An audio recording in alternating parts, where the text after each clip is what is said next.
নির্বাচন নারায়ণগঞ্জ সিটি কর্পোরেশনের চলে গেল 16ই জানুয়ারি গতকাল।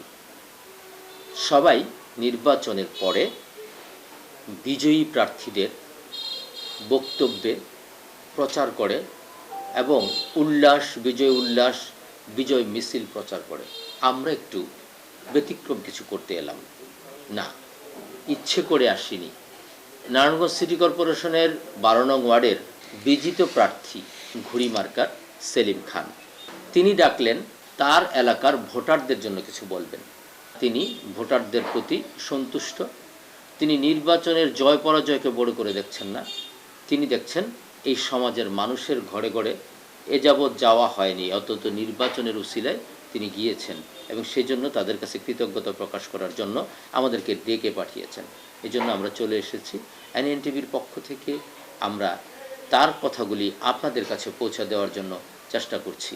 আমি জানতে চাইব সেলিম ভাইকে, কেন তিনি নির্বাচন করেছিলেন আর এখন পরাজয়কে কেন এত সহজে মেনে নিচ্ছেন। সেলিম ভাই। আসসালামু আলাইকুম। আমি 12 নং ওয়ার্ডবাসীকে সকলকে আমি ধন্যবাদ জানাই। আমি নির্বাচন করেছি, নির্বাচনে পরাজয় দুটোই আছে। দুইজন তো আর তিনজন তো জয় হবে না, একজন হবে। আল্লাহ যাকে ভাগ্য নির্ধারণ করে রাখছে ঠিক সেই জয় হবে। মানে আমার কপালে যদি কোনো দিন জয় আসে আমি হব, আল্লাহ এই জিনিসটা আগেই নির্ধারণ করে রাখছে। সুতরাং এই ওয়ার্ডের সকল জনগণ এবং সকল ভোটারদের কাছে আমার একটা অনুরোধ, সবাই এই ভোটের উসুলে আমি সবার দুয়ারে দুয়ারে যেতে পারছি এবং সবাইরে আমি ব্যক্তিগতভাবে যতটুকু চিনতে পারছি। আশা করি আর যদি আমার হায়াতে আল্লাহ বাঁচায় রাখে নির্বাচন করি, এই জনগণরা তো আমার চিনলো, আমি মৃত্যু হইলে যাতে এই জনগণরা আমারে অন্তত আমার জানাজাটা চিন না যে এই লোকটা তো নির্বাচনে দাঁড়াইছিল, ওনার জানাজাটা দিয়ে আসি।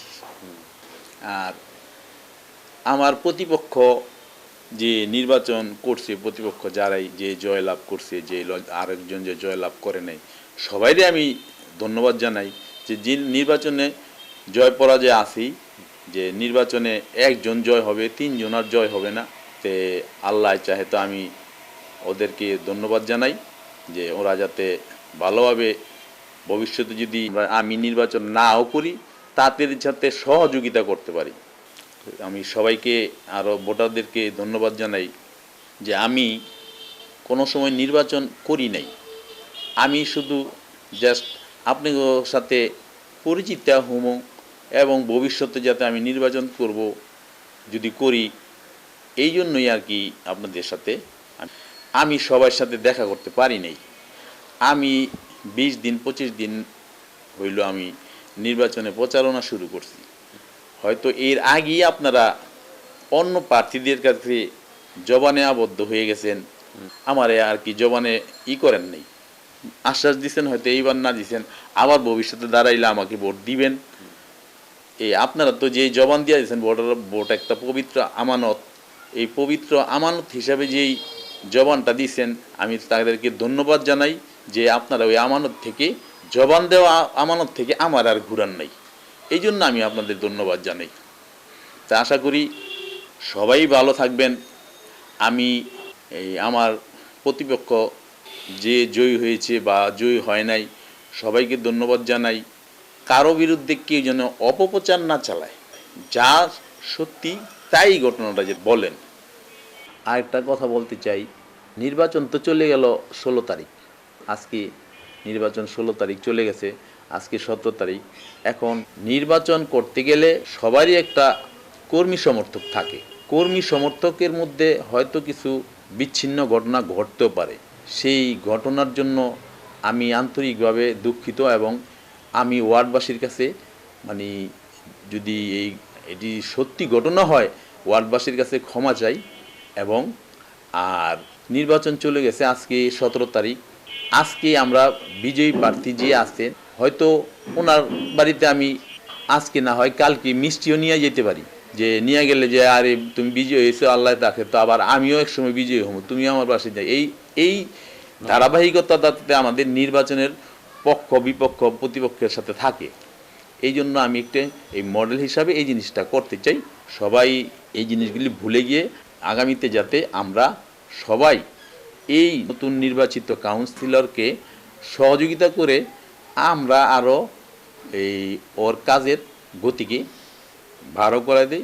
আমিও ওনাকে যতটুক সম্ভব সহযোগিতা করব এবং এও আশা করি উনিও যাতে আমারে সঙ্গে নিয়ে কাজ করেন, যাতে তার কাজের গতি আরও দ্রুত হয়।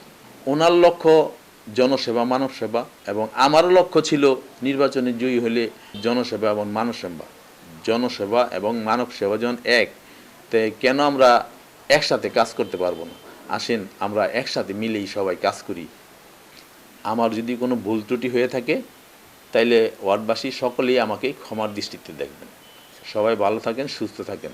আসসালামু আলাইকুম।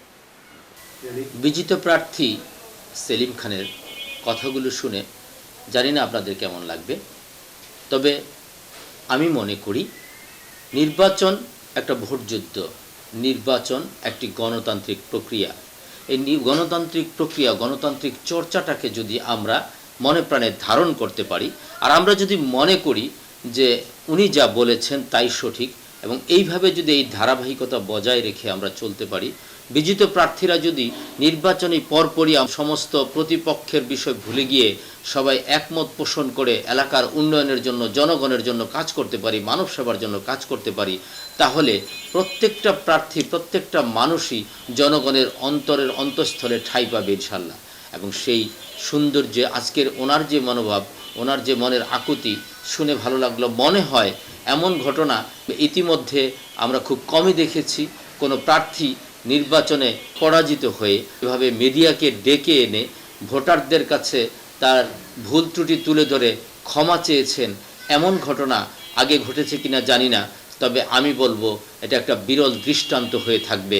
এনএনটিভির পক্ষ থেকে আমি এবং আমরা এনএনটিভির কলাকুশলীর পক্ষ থেকে, ক্যামেরাম্যান সহ যারা আমরা কলাকুশলী আছি, কর্তৃপক্ষ আছি, সবার পক্ষ থেকে এই প্রার্থীকে আমরা ধন্যবাদ জানাই।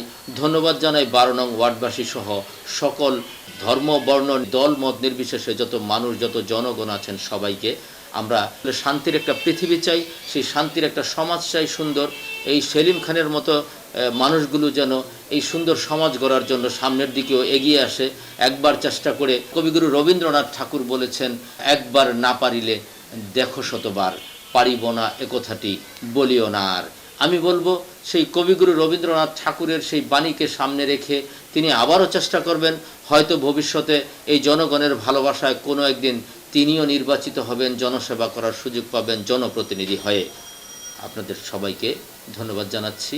এনএনটিভির পক্ষ থেকে আমি সাইফুল্লাহ মাহমুদ টিটু।